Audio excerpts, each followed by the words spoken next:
Hey guys, this is Naji Assafiri and Paria Pourmozafari on the Business Club. Whether you're an employee, a business owner, a fresh graduate, a student, or anyone that is seeking career and business tips, this is the show that will guide you to your goal to achieve a better you, a more informed you, and give you the new perspective on seeing things. Business Club, you lead. We follow up. And now, let's get down to business.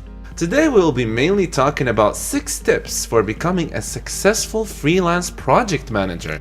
And we will also interview Mrs. Sofia Miran, who is the owner of the FIC Club. And we will ask her questions regarding her business and learn from her experience. And in this episode, we chose Donald Trump. We will also listen to his tips on how to become a successful person in business. Now, whether you are with or against Donald Trump, that's up to you. But we can't deny he is a successful person in business. And guys, if you want to see this show as a video, you can find it on our website www.mradioiraq.com, or you can check it out on YouTube on our channel M Radio Iraq. You can also listen to Business Club on our application M Radio Iraq, which works both on Samsung or an iPhone, no matter what phone you have. And we would like to remind everyone that the official sponsor of the Business Club is Fury Hotel. With Fury, you can live your fantasy. Stay tuned, all of that and more after this short break. Business Club, you lead. We follow up.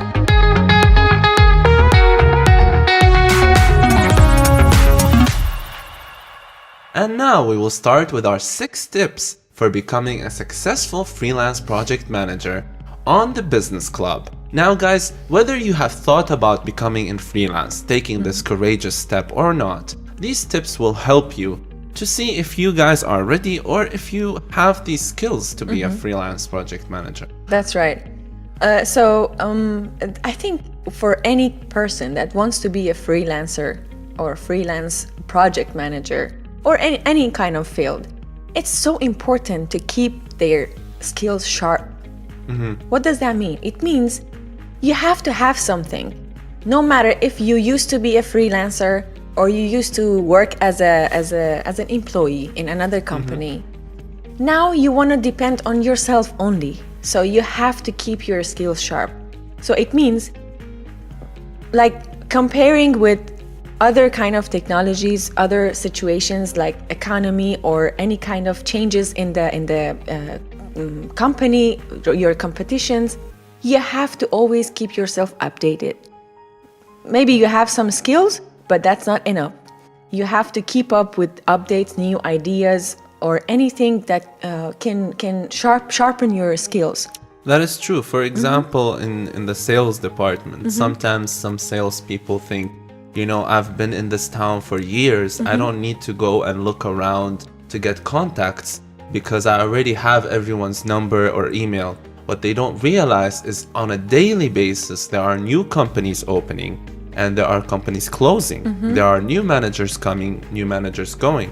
So what we mean by this is we need to keep updated, like you said. And in my opinion, keeping your skills sharp can also mean taking advantage about what you are good at. That's and right. Using what you're good at to benefit yourself. And it can be so simple. You don't really always need to go and register for a course or, you know, a new degree or something. You can just keep up with the new ideas by just reading some articles on internet and get advice from some other people that working in the same field. That's so simple. Just do it constantly. That is true. That's a good point. The other step is getting your name out there.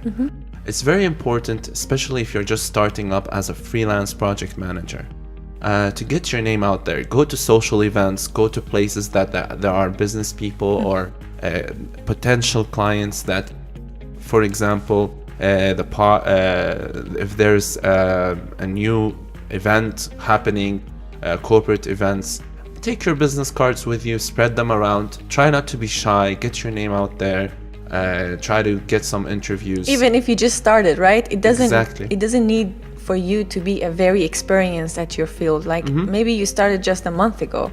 but you shouldn't be shy. You just need to talk about your business, how you started. Yeah. And maybe you can use even the social media, huh? Yeah, that's another idea. Many people just start from one simple Facebook page and they expand it, like they start posting about what they do and they get more audience.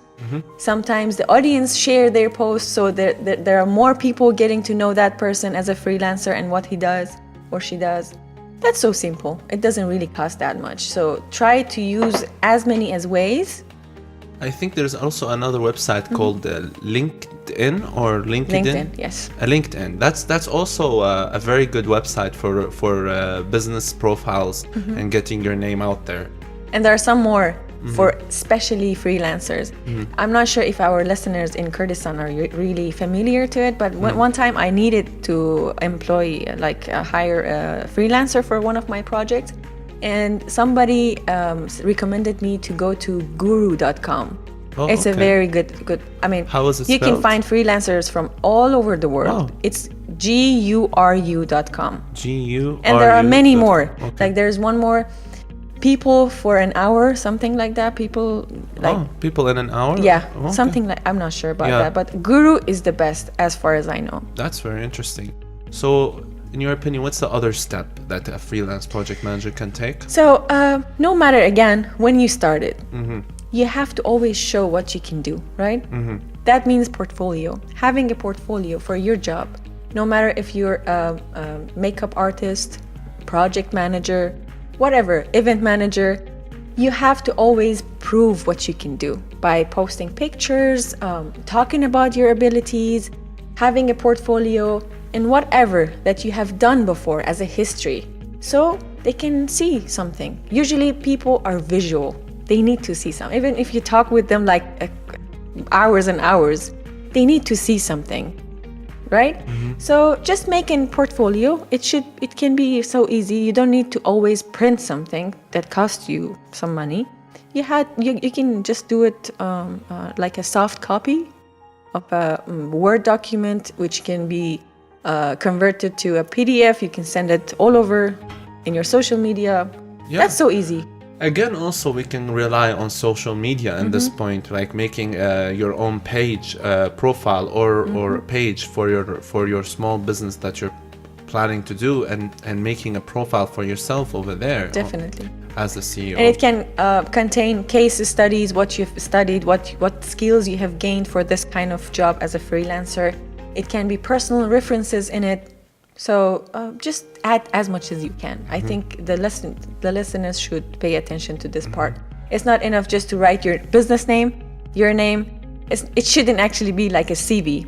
It should be talking more about their own work, what they have done so far, not their personal life. That is very true. I saw some pages in Kurdistan, and the owner was just sharing his personal photos of personal life. I know. You know, on the company page. Maybe they want to promote themselves. I don't know. But come on, it's a company page. You know, people don't know that this is the owner, so they're just like, who's this guy? And he's not even writing anything. You know. So do you think if you used to be an employee before? And now you're just a freelancer. Yeah. Can you share whatever you've done as an employee before? Or no, you have to just use whatever you have right now as a freelancer? No, definitely your accomplishments as an employee, for example, if you used to be very good at this particular skill, can be an advantage when becoming a freelancer. Because you have done that job, no matter what. Exactly, especially if it was for a big company, okay? Many freelancers start that way. They start with a very big company or a famous company or a famous mentor or boss. And then from their training and experience, they go out and start their own work as a freelancer. And I have an example for this. Shout out to Paria, my friend.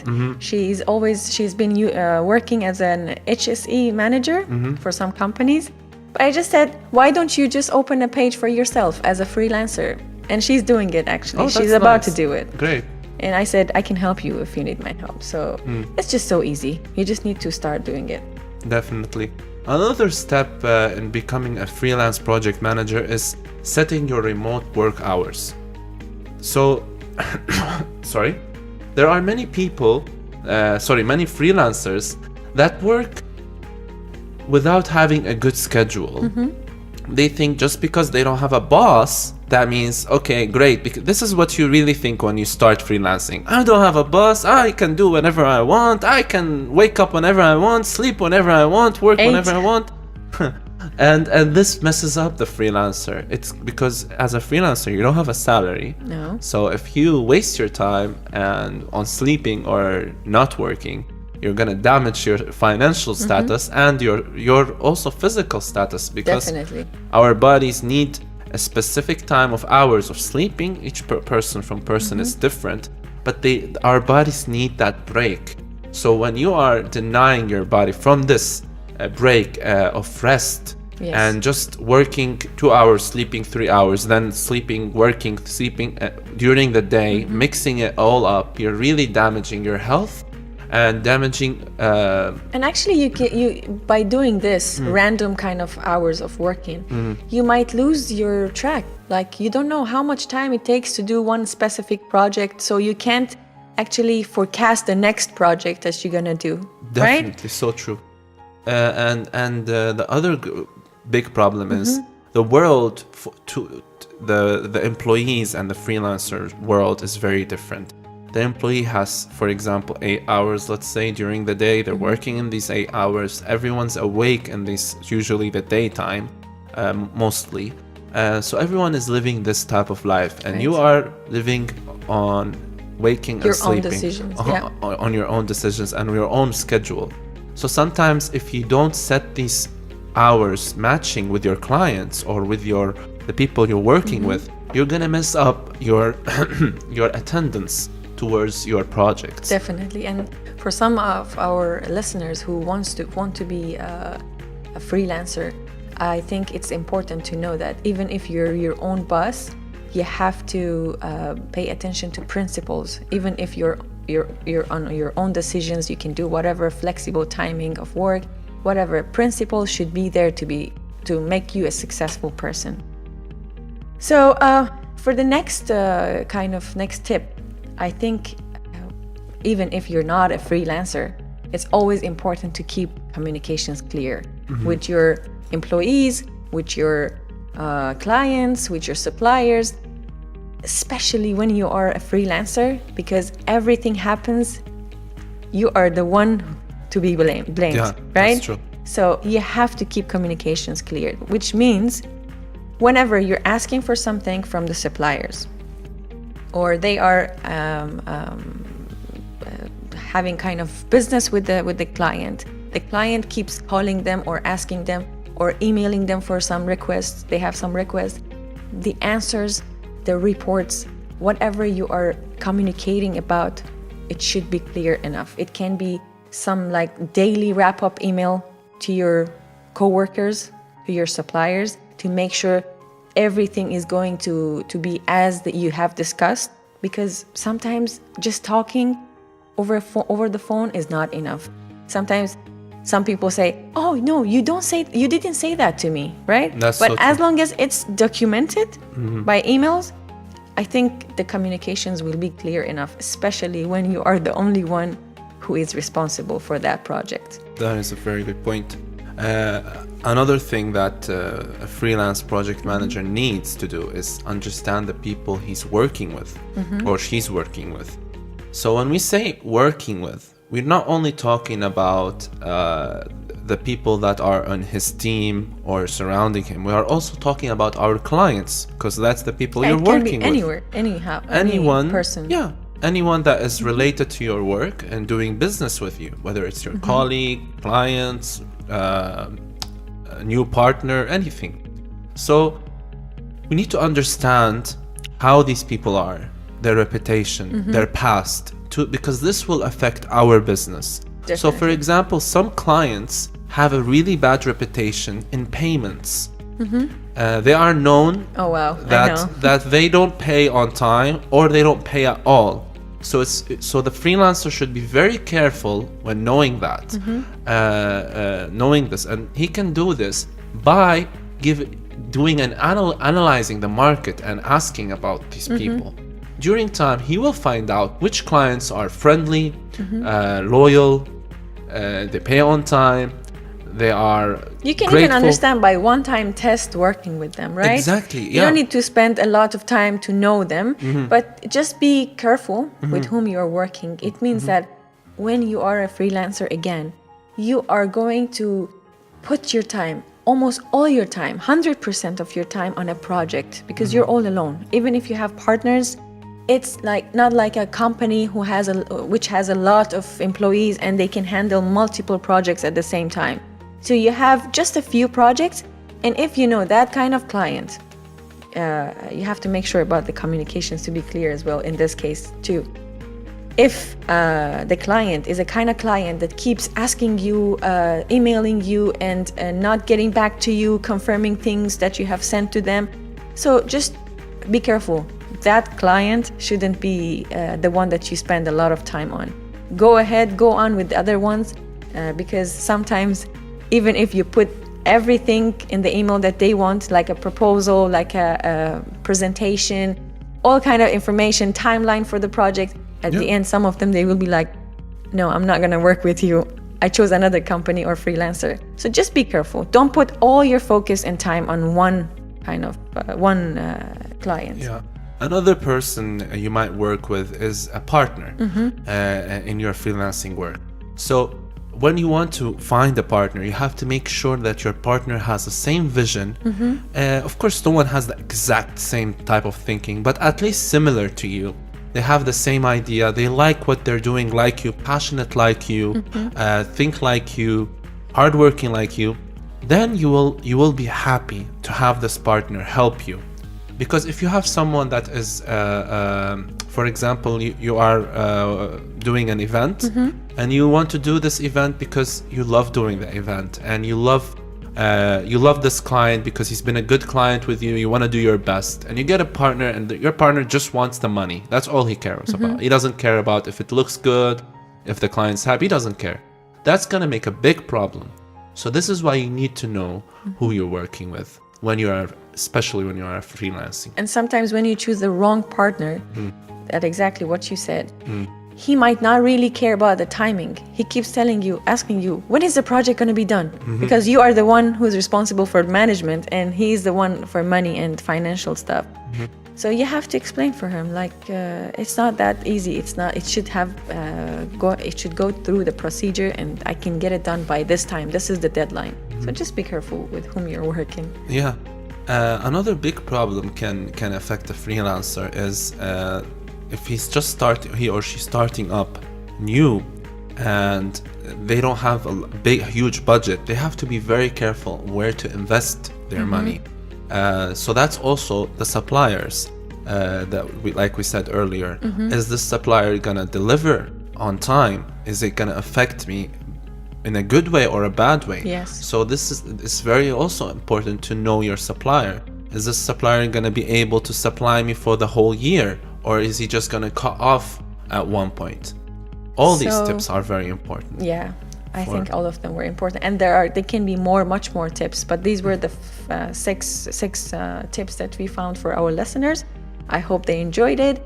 And guys, don't forget, you can find the Business Club 6 on YouTube and check out our website, mradioiraq.com, where you can find all our social media platforms. And don't forget to follow us on Facebook page, M Radio 105.5 FM. And we want to remind everyone that Fury Hotel is our official sponsor for Business Club. We will start our interview with Mrs. Sophia Miran, and she is the founder of the Thick Club. Stay tuned for that and more after this short break.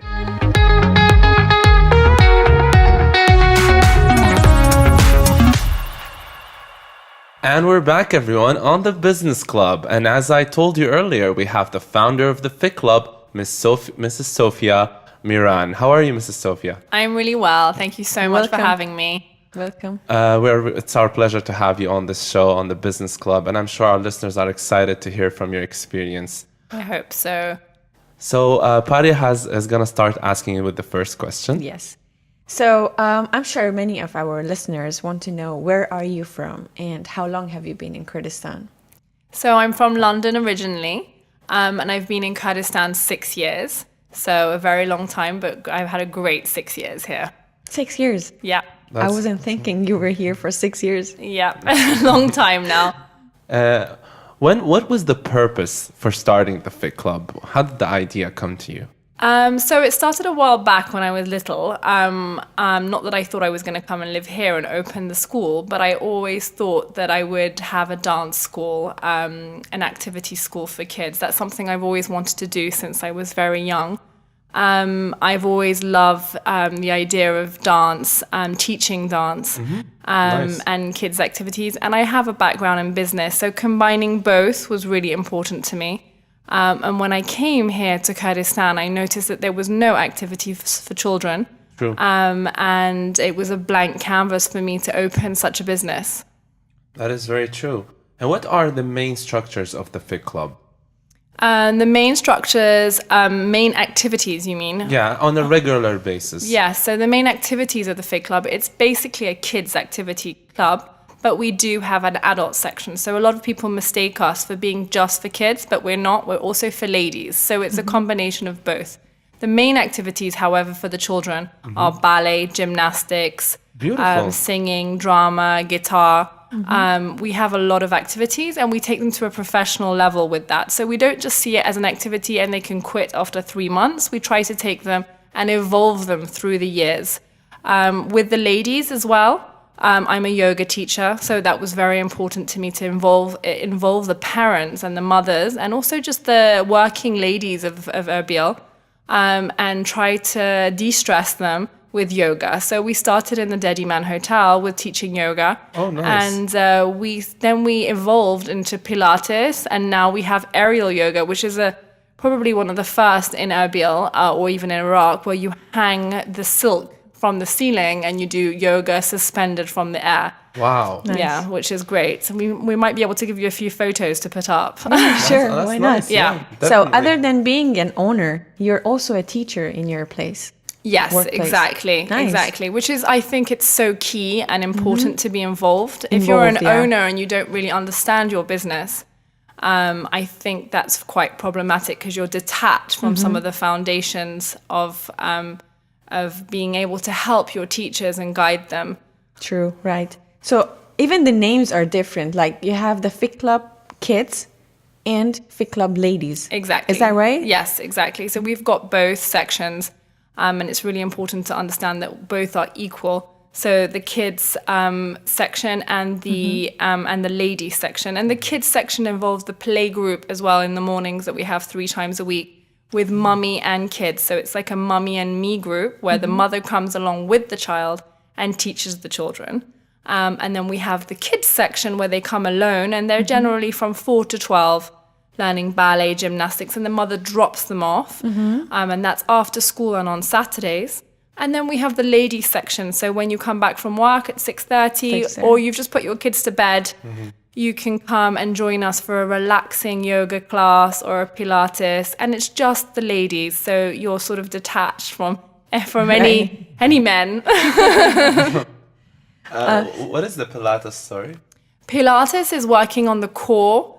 So your stomach and your muscle structure. It's very similar to yoga, but it's much more strengthening on posture and the stomach and the muscles. So it's very, very, very, very good for someone with any back tension, neck tension, someone that wants to flatten their stomach after birth, for instance. It's really good at building that strength up and also helping the muscles in the legs as well. And it reshapes and tones your whole body. That's great. Nice. Yeah. So I'm sure many of our listeners, when they hear Fit Club, they remember those big shows that we see in Saad Abdullah in the Yes. past few years. Yes. So can you tell us about how the idea started and what are these shows that you're organizing? Yes, my big shows that I stress about every single year. We started 4 years ago with Frozen. Again, a lifelong dream to put these children on stage rather than just have them do activities and then get nowhere. We can't bring examinations to Erbil because the examiners from places like Europe and America can't actually come here and do the exams yet. So how do we show these kids that we are grateful for what they're learning and that they can showcast it and they can get something from it. And we can't give them a diploma yet, so let's put them on stage. Beautiful idea. Yeah, we needed to put them. Frozen was the first show, and it was my first experience with it. And then we had Rapunzel and Aladdin, which was a great success. And then this year we have The Little Mermaid on May 11th. Fingers crossed. Yeah. May Very 11th. soon, huh? Yes, Yeah, very, it's very like- soon. yeah, it is Yeah. soon. One So- day before the election? Yes, one day before the election. Come relax and get ready. Yes. I'm So- sure you have lots of stress. Yes, we have lots of stress preparing the shows. It's 150 kids backstage. It's not a school show, so it involves so much preparation. The children are all recorded, so everything is their voices. They're singing, they're acting, they're trained to act. So if you've seen a Broadway, in another country, for example, like The Lion King or Beauty and the Beast or anything like this, it's like a junior version of this. So it's really taken to that level. It's a huge production. It costs a lot of money. The lighting, the sound, Yeah, I've seen the it, decor. We try to make it so that the children that are watching it feel so involved into the show, and there's that interaction between the stage and the audience. I mean, as an event manager, I'm really impressed Thank by what you. you do in this Thank kind of you. shows. I'm really impressed. How did you manage train all these while training these kids? Because as we all know, kids are not like as adults. They might not be very calm. God bless you. Thank you. Very too much energy, too energetic. So how do you train them? Well, in places like the UK, it's probably a little bit easier because they're trained very young to do activities. But over here, it was something that was so new, and also the culture of the parents. So when the kid says, "Oh, mommy, I really don't want to go. It's just tiring," the mommy just pulls them out of the class. So we have this issue still to date. However, the Fig Club members' moms have changed along with their kids, so they understand what we're trying to do with the kids and that we're really trying to progress the child. That we're not saying that you have to force your children to do something that they don't want, but if you watch your child very closely from a young age and they're dancing in front of the mirror, or they're playing, or they love music, you can somehow guide them to continue and pursue that hobby. And you'll generally notice that after 2-3 months, they'll say, "I don't want to do it anymore." I think it is a very important. I think it's very important for the parents' role to keep them doing that, because it's more the discipline and the lack of. I don't know. They're not used to coming after school and doing an activity. Yeah. They're not. So the parents want them to quit because they seem tired. But in the UK and other countries, after school, there's always an activity. And it's just something that they have to get used to. So we're really trying to change the culture. In the Fig Club, that has been done, and the parents totally are dedicated to us, and they understand what we're doing after 4 years. But we've just entered Sabis as a franchise. We teach in Dream City after school. Nice. So we're just targeting new parents, and we're seeing the same issues we had in the first year at the Fig Club, where the parents are like, "But my kid is tired after school." And you're just like, well, give it a couple of months and let's see the results, and then we can keep going with it. Because their kids are very passionate about it, but they're just not used to it. So there's so many challenges, cultural challenges that we've had with the children in Erbil. But they are so talented with dance and music, much more than some of the Western children, actually. So their rhythm is naturally there. Body shape as well. And I think when a child starts to train and become more athletic, that actually makes him more energetic rather than lazy. Yes, and ballet is very connected to mathematics, for example. The coordination that goes on in your head from such a young age is so helpful with education. So it's so important to keep pursuing those things and to push children. Also, you want them to be healthy when they're older. Their bodies will change. They might go into yoga. It doesn't mean they're going to be professional ballerinas. But you just want to give them this start in life so that they're healthier adults. That's true. And even though we are in Kurdistan, many bands and groups have made money from some shows that they got, whether it was for advertisements or for grand openings. So there is actually kind of a way to make income out of this. Out of the shows? Yeah. Yes, we never started it off for that purpose, and actually we've never really made a lot of money from our shows.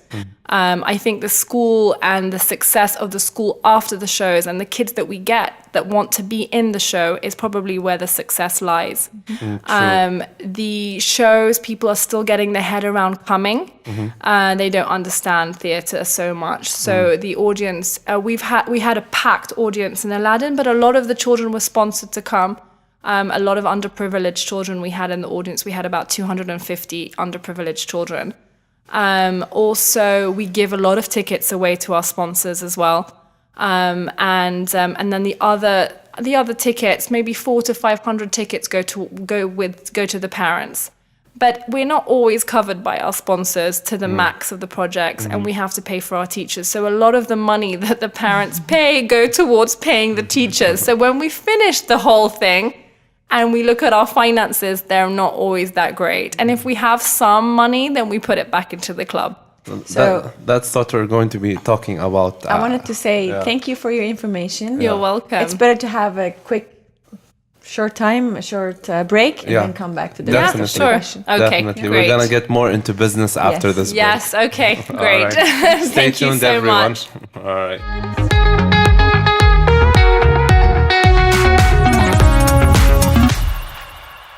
And we're back, everyone, on the Business Club. In case you just tuned in, we have the founder of the FIC Club, Mrs. Sofia Miran, with us here on the Business Club. I want to remind everyone that this show is sponsored by Fury Hotel with Fury. Live your fantasy. So, Mrs. Sofia, again, welcome to our show. Thank you for having me. We were talking, if you guys just tuned in right now, we were talking a bit about how the FIC Club started in 2014. And how the FIC Club is for adults and for children as well. Now we're going to be going a little bit deeper in the business side of what you do. Yes. And Paria is going to ask you the first question. So, as the business owner of the FIC Club, I want to know what is your educational background, or do you have any specific certificate related to your work? Not related to my work. So in the UK, generally you graduate from something, but you don't necessarily have the same job on what you graduated with. I thought it was like this only in Middle East. No, actually everywhere in the world, I think, you know, that is true.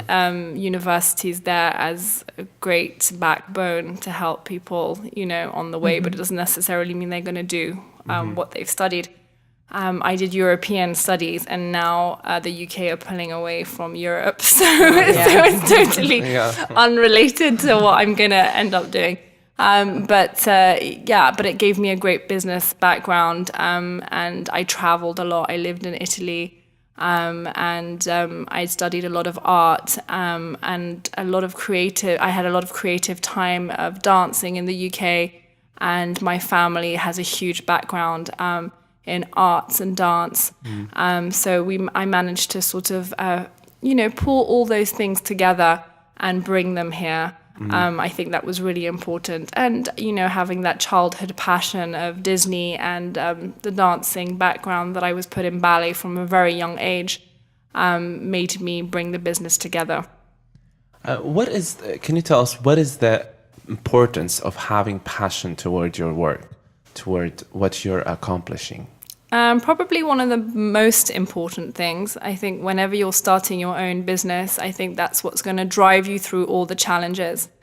Especially for me, it was a new country, a country where I didn't speak the language, and having all the cultural challenges and the ups and downs of what may happen with regards to the political situation and the wars, surrounding us and any problems. I think it's so important to have the drive forward and not give up if you're presented with any small challenges. I came from central London, and when my husband asked me to come to Iraq, I was faced with, a whole English family saying, why would you go to a war zone when you live in one of the best countries in the world? So I think, for me, that was probably my biggest challenge at the time. But I did it out of passion. And then when I got here, I lived, I found something that I wanted to do. And actually, I transformed myself and was a very passionate person when I came here and decided to do that kind of job. Are you still Right. passionate? Yes, I absolutely course. love what I do. All this stress. With all this stress, and I'm still looking forward to The Yeah. Little Mermaid in 2 weeks. So much. I personally know a lot of people in the FIG club that come, some of your students, some of your Great. teachers, and everyone says that you are very, very passionate. This is Yes. something you are well known with. Yes, Yeah. and my mood swings as well, and telling people off when they're not on time. I think that's normal. Yeah. So speaking of challenges, when you started, I'm sure you had a lot of challenges, at least to get your name out there, because now you're a brand. Everyone knows about your business. Thank you. So I want to know, and of course, I'm sure our listeners want to know about how you started your marketing. Like, what did you do for everyone to know about your business? It was pretty easy at the beginning because kids' activities, when I started in 2014, there was nothing. So when I started in the Dedi Man Hotel, I had just approached the schools and we had advertised on Facebook at the first instance. And actually, we had about 60 to 70 kids just from Facebook. Facebook had just started launching their adverts campaigns, and I think creating events on Facebook was very important. My sister-in-law is Angel B as well, so that that helped a lot in that regard, because she had just started Wine, Women International Erbil, and she helped a lot as well at the beginning too. We were both very passionate women when we came here. She started a lot as well here, and we worked together to try and help the mothers and the children of the community. So we worked well in spreading the word. We've just kept that going on Facebook with marketing strategies, groups on Facebook, Instagram, which has hugely taken off for the arts especially. So if your photography is good and you're photographing dancers and the FIG Club, it looks very good on Instagram, I think. So Instagram, Facebook, leaflets in schools. We have a great connection with the schools. Hence why we just started in Sabis, which we have a very good relationship with. Cambridge as well, the French school, the German school. We're very close to the directors. They love working with us because we give that imagination and creativity to the children when they provide the academic side. And hence why we move forward and we try to create the relationships with the schools. So you mean getting into partnership with some other businesses which Yes. are already well known? Yes. It's a good idea. Yes, for sure. I mean, this was my first time opening a business. So when I saw competition, and we haven't had competition in the kids' activity center, but we've had competitions, for example, the playgroup, like other nurseries have opened, and like when Fingerprints opened at first. Rather than going against them, we work with them now. So I think that's nice. I think that's really important in business, that you don't see and don't get riled up that there's competition that has just started. I think it's so good. It's so important that competition has started.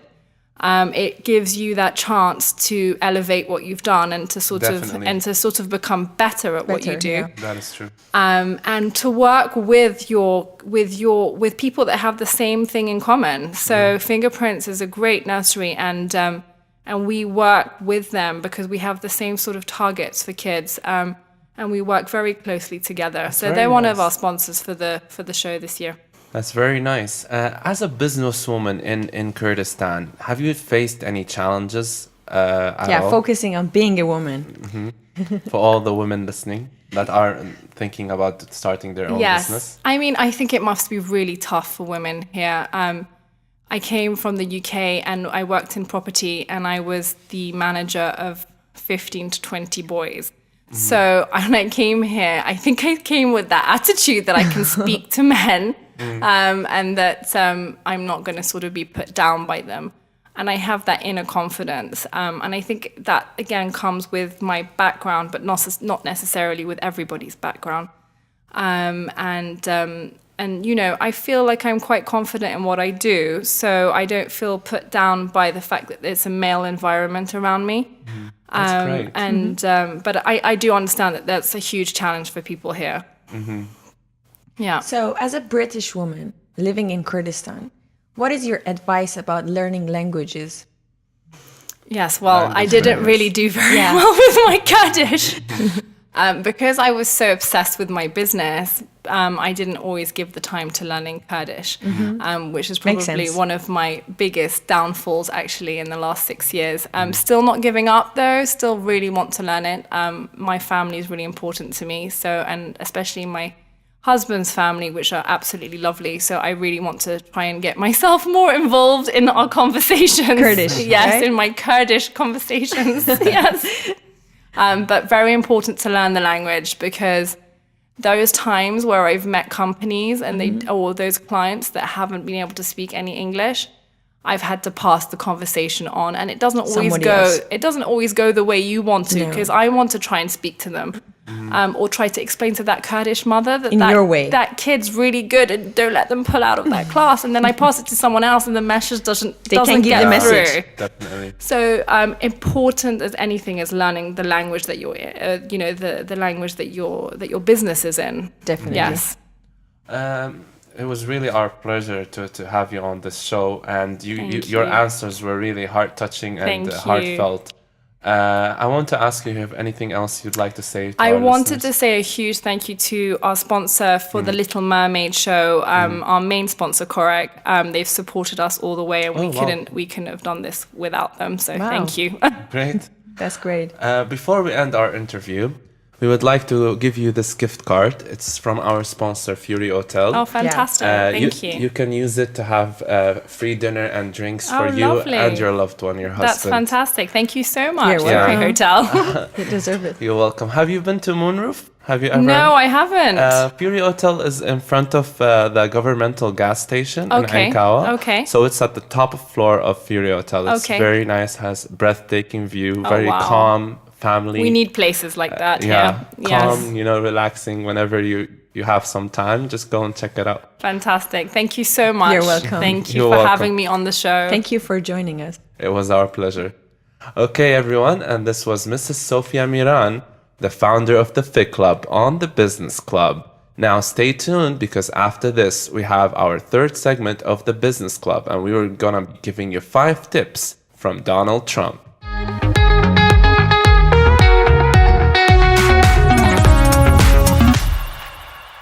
And guys, we are back again on the Business Club. We hope you enjoyed our interview with Mrs. Sofia Miran, the founder of the FIC Club in Erbil. Don't forget that this show is sponsored by Fury Hotel. With Fury Hotel, live your fantasy. And now, let's begin with the top 5 tips from Donald Trump. Now first, I want to repeat and say, if you're with or against President Donald Trump, that's your opinion. But we cannot deny, no one can deny his success in business. You know, he has done huge success in business. And today we're going to take 5 top tips from Donald Trump on business. It seems that you like him. Well, I will not share my opinion on the show. On the show. Okay, we can Okay. discuss it later. Yeah. The number 1 is to create your own luck. And Mr. Donald Trump really shows, in this tip, that you can actually, let's listen to him and then discuss Okay, it. all right. All right. I'm ready. One of the things people talk about is luck. And I do believe that people are lucky, and some people are luckier than others. I do believe that. But there's also an expression, the harder you work, the luckier you get. And I can tell you 10 instances where I didn't quit when it was 1990, the world was coming down, the debt markets were to everybody, all of my friends and enemies were going bankrupt. I never did. And the times were actually just terrible. And even today, you look at times and you see what happens, and you have to learn. But the word luck is very interesting. But if I didn't work really hard, I probably would not, almost definitely would not be here today. And unless you had me up as a man who at one point was successful, but let's see what a loser looks like. So you have to work hard, because it is true, you can develop luck through hard work. So, you see, I like when he says, create your own luck. You can. And the harder you work, the more chance you'll have the luck. It is true that some people are more lucky than Luckier, others. yes. But the harder you keep trying, you keep working, the bigger the chance of getting lucky. I believe he means by the harder you work, the luckier you get. Because the people who are seeing more, searching more, trying more, they will have more opportunities. If we can call it opportunities or luck. For me, it's opportunities. Yeah. So it will give you more gates to go in. Like a person who doesn't work hard, just sitting home or doing some basic stuff, he will not have any idea about what's going on, right? But the person who is going, searching, trying, definitely, if we call it a luck or opportunity, for me, I say it's opportunity. Do you believe in luck? Yes, of course. But I believe in what he says as well.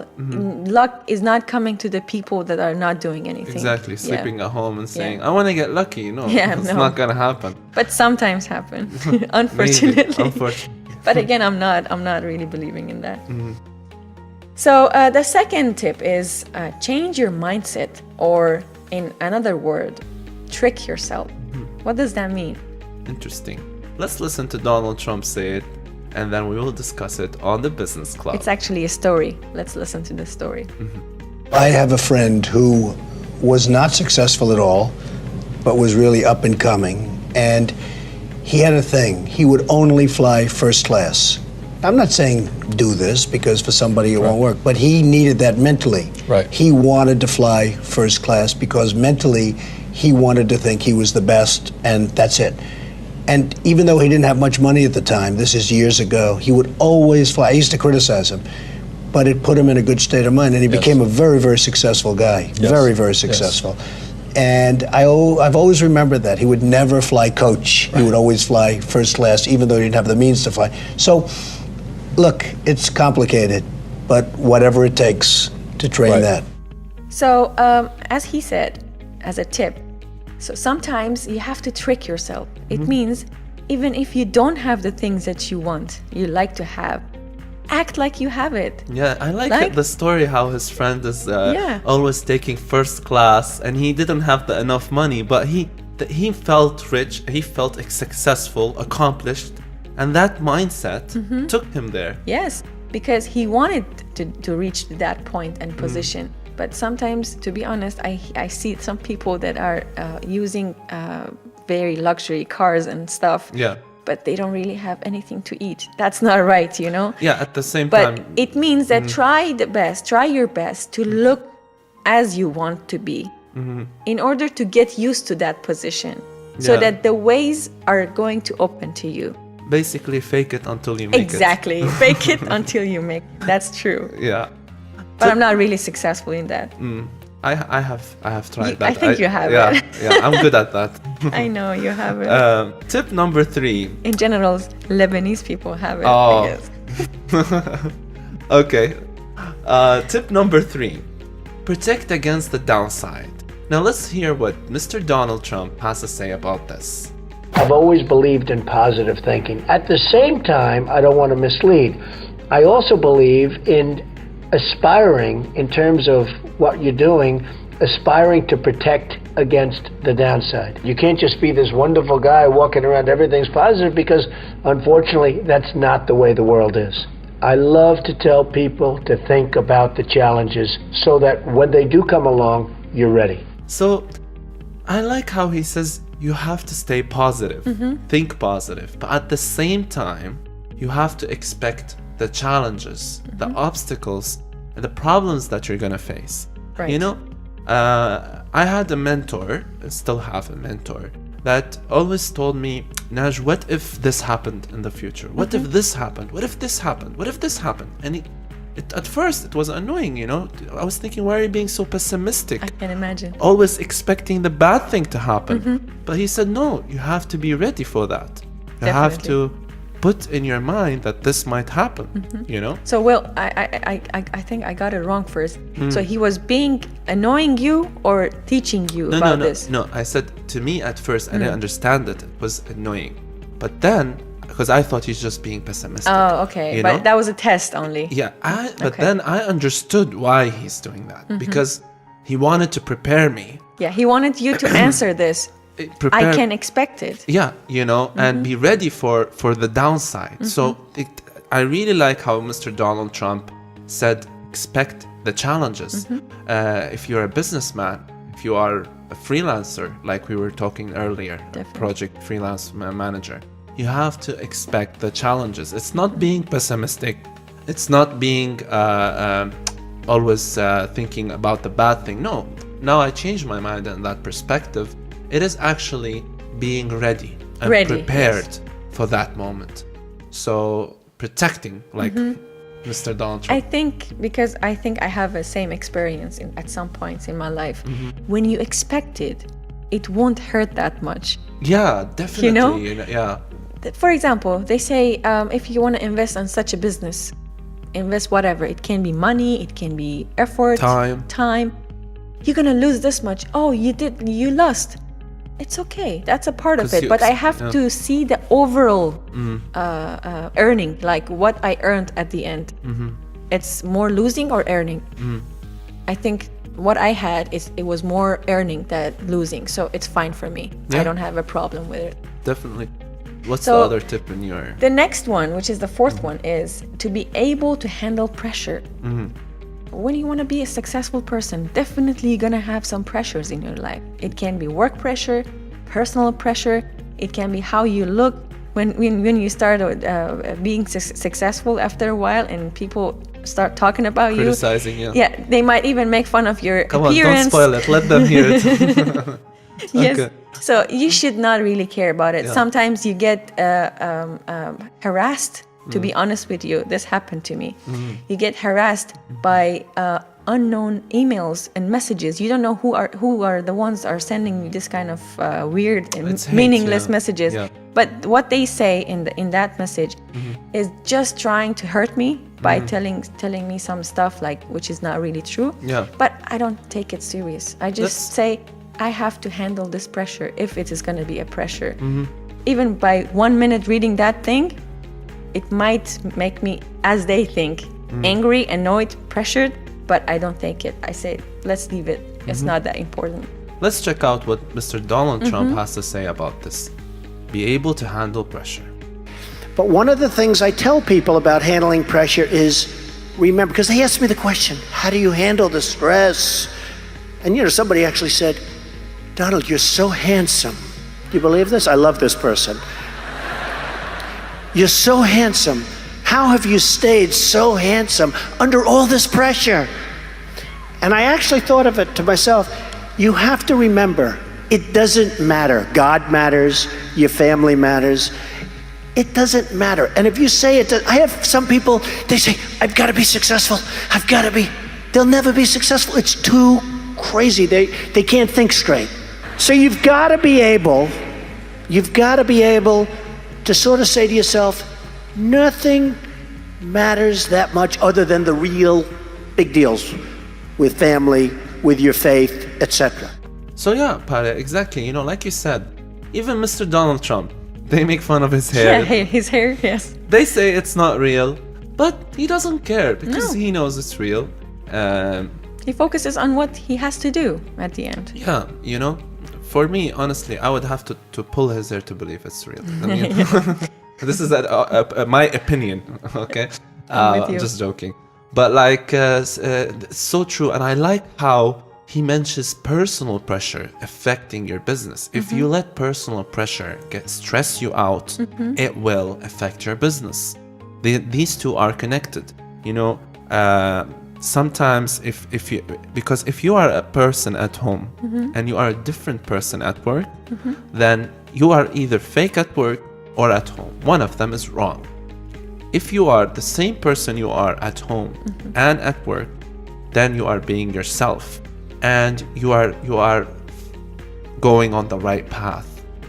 You are improving yourself and not letting the outside world crush you, or crush your confidence, or crush your ambition or passion towards what you are planning to do. So handling pressure.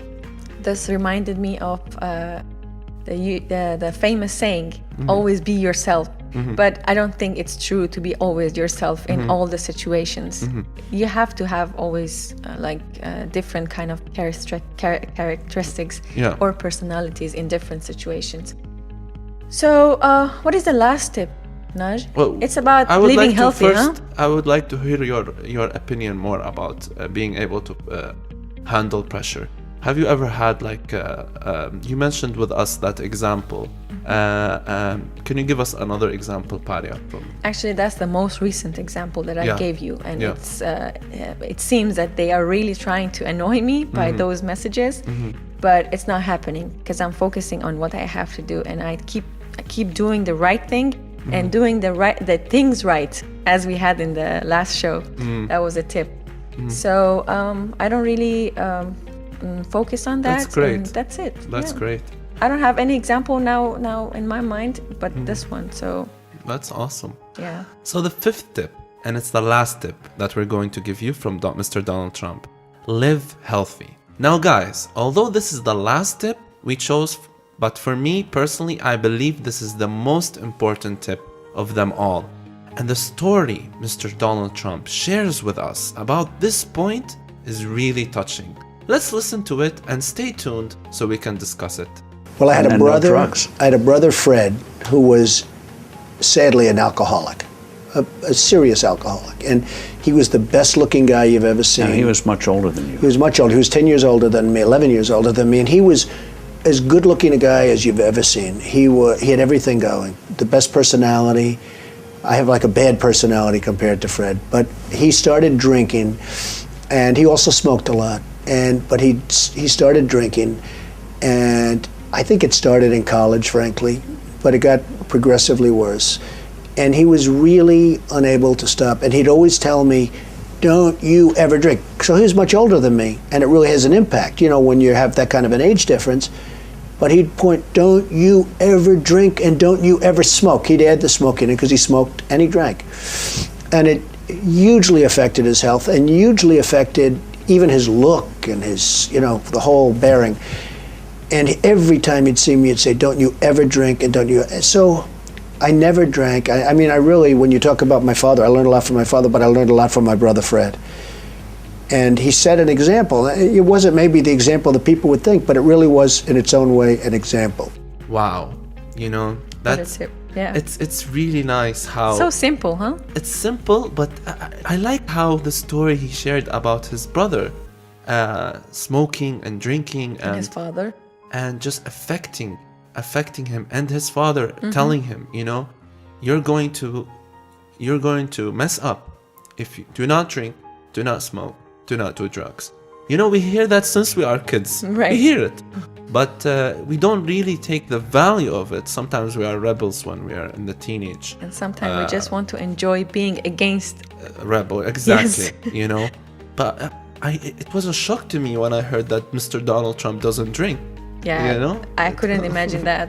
But honestly, to be a little bit more realistic, some successful people even drink or smoke. That's not the fact. But what he wants to say, what he wants to give as a message is try to be as healthier as you can so that you can think healthier. But it doesn't mean by just smoking or drinking you might not be successful. But he could be because he just left everything unhealthy aside, as he says. Yeah.